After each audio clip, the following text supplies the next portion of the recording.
The process started on Monday. It's important for me to give this important background.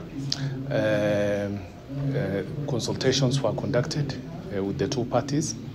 Thereafter, we had the presentation of the government, extensive presentation for which we thank them.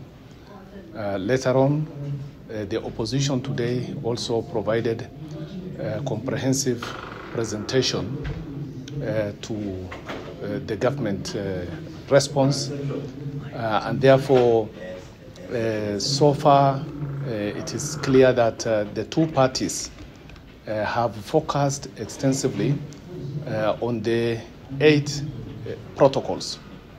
The 8 protocols which were negotiated last year.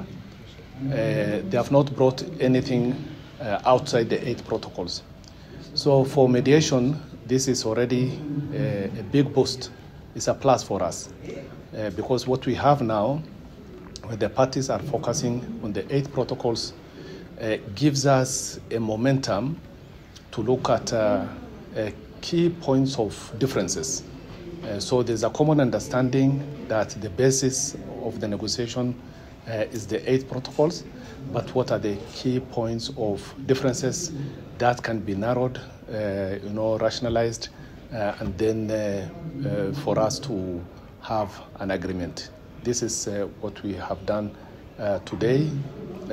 Listen to the opposition presentation, and now we have given the parties time off today and tomorrow to reflect, to also consider the 2 presentations, so that on Saturday at 10 they will come back and have an intensive negotiation. So far it's just presentations, and on Saturday it will be an intensive negotiation between the 2 parties. What the parties have raised in their presentation, in the eyes of the mediation, they are all relevant for us. Relevant in the sense that those are respective parties' position. For the mediation, it is how to bring middle ground out of the 2 divergent views.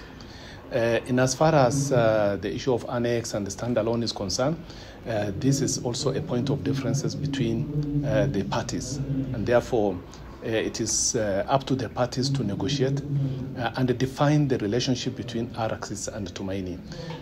Mediation will help to bridge the differences, but it is up to the parties to negotiate how the definition will look like. Thank you so much.